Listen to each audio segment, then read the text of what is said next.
नमस्कार दोस्तों, नवरात्रि व्रत पूजा के बहुत सारे सवालों के जवाब इस वीडियो में हम आपके साथ शेयर करेंगे। तो सबसे पहले तो आप सभी को आने वाली नवरात्रि व्रत की हार्दिक शुभकामनाएं। माँ दुर्गा की कृपा आप सभी के जीवन में सदैव बनी रहे।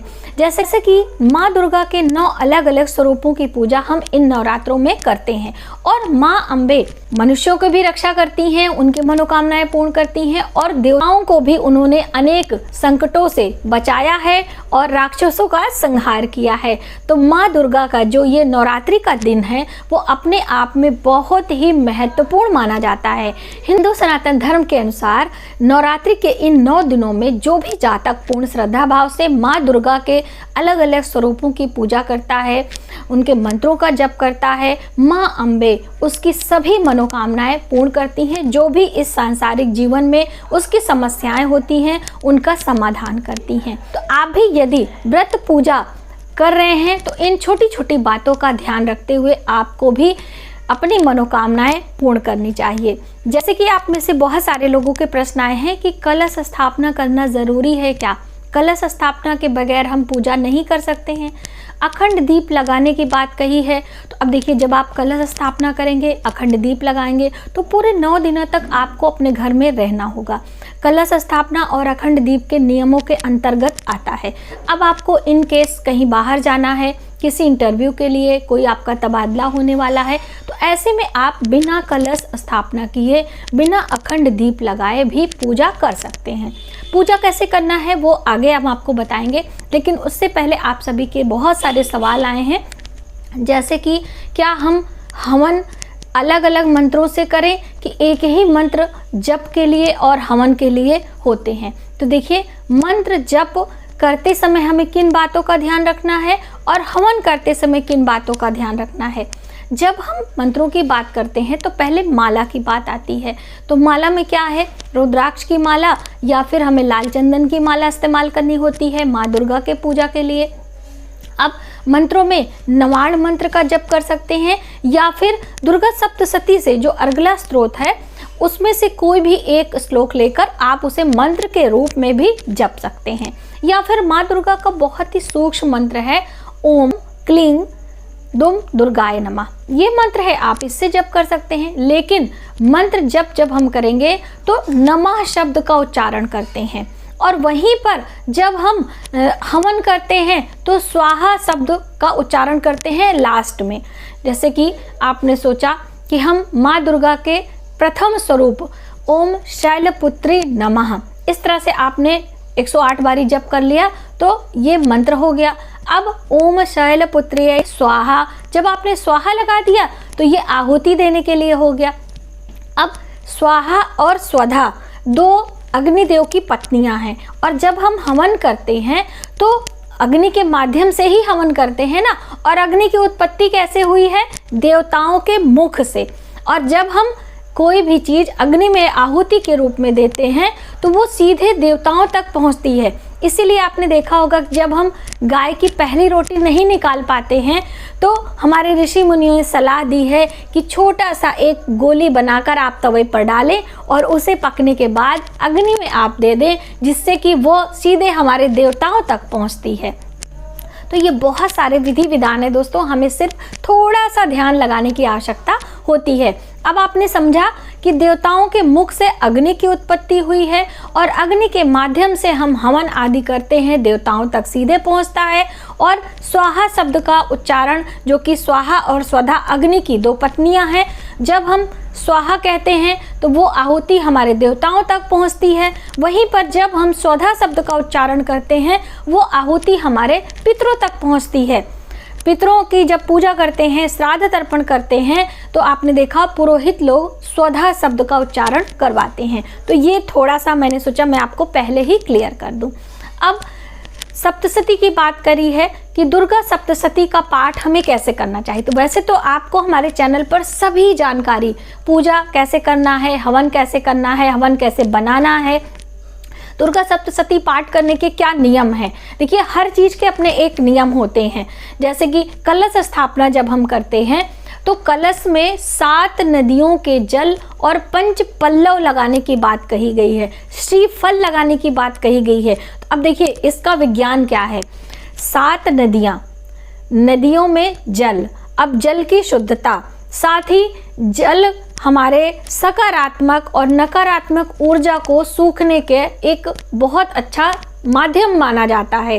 तो हमारी नकारात्मक ऊर्जा को जल अपनी ओर आकर्षित करता है।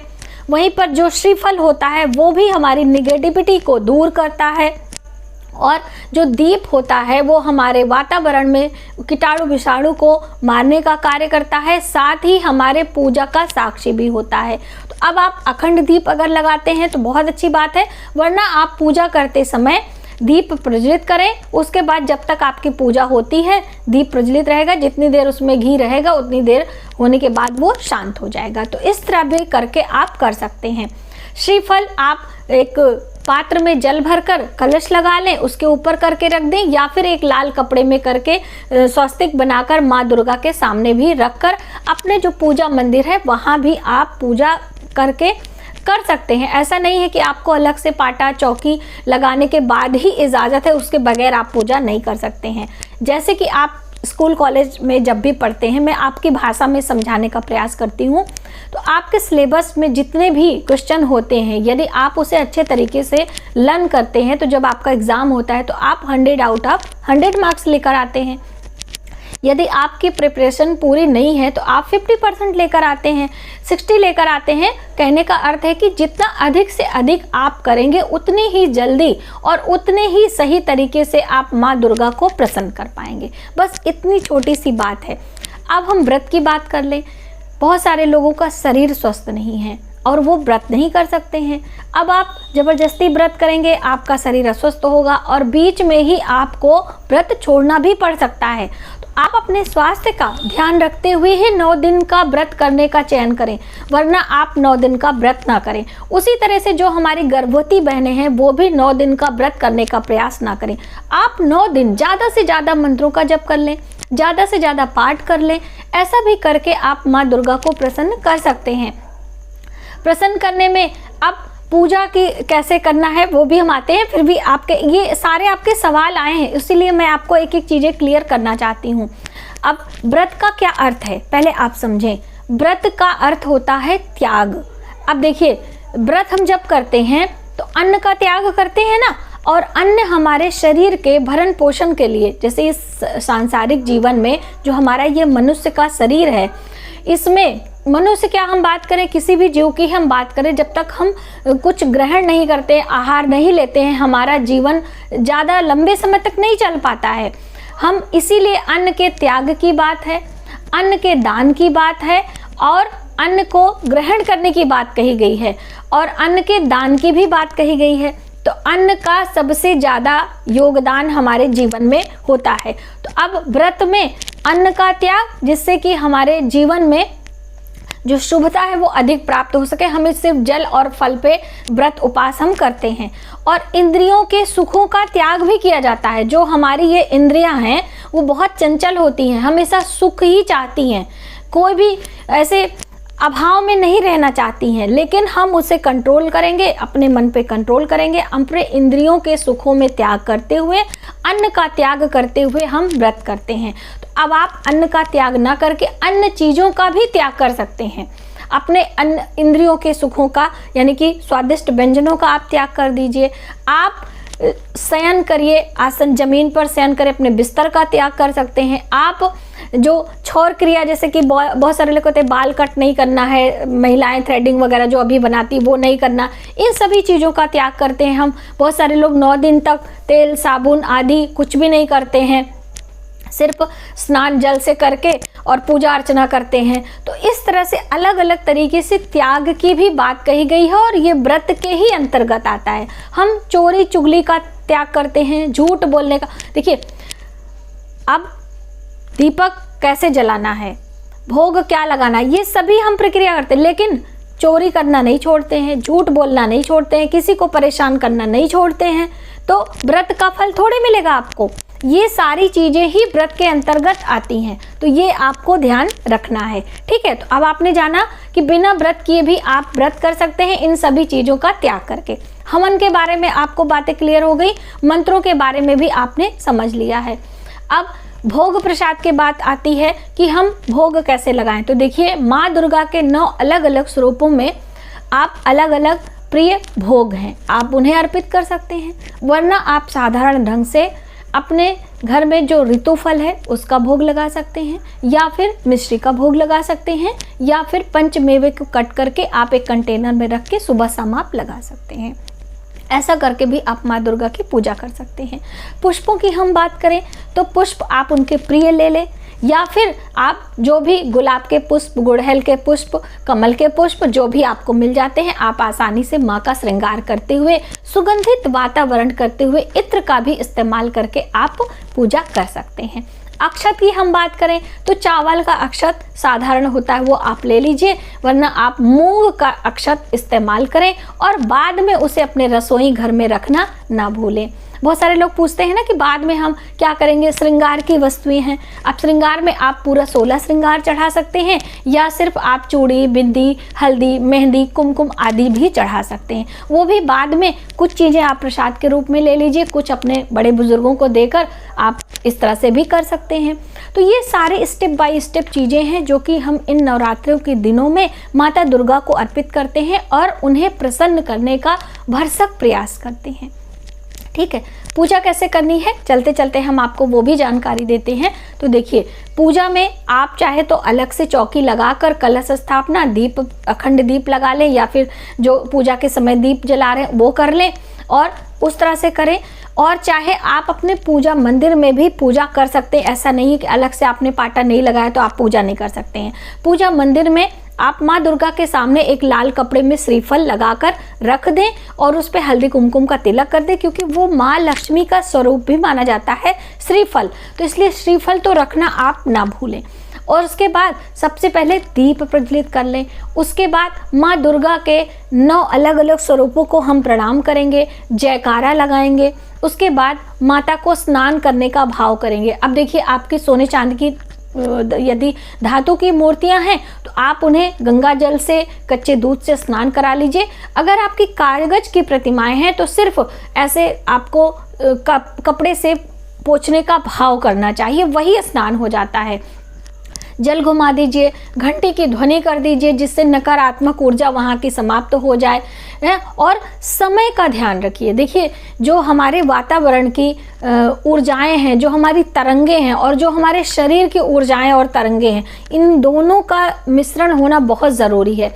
जब ये दोनों एक समय पर मिलती हैं तो एक अलग प्रकार की ऊर्जा क्रिएट होती है और जिससे हमें उसका लाभ मिलता है। तो ये आप समझें, पूजा आप चाहे शाम को करें, चाहे रात्रि में करें, चाहे सुबह करें, एक समय आप चुन लें, 9 दिनों तक लगातार उसी समय आपको पूजा करते रहना है।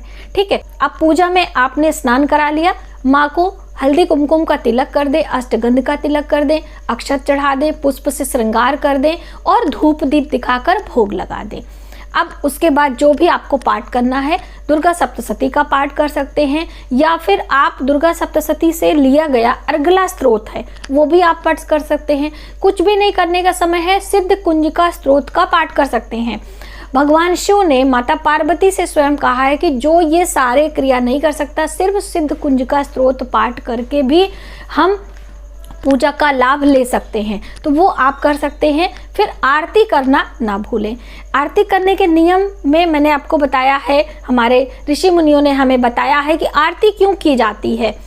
पूजा में कोई त्रुटि रह जाती है, उसकी भरपाई के लिए हम आरती करते हैं। ठीक है, और आरती कपूर से आपको करनी होती है, या फिर आप घी के दिए भी ले सकते हैं।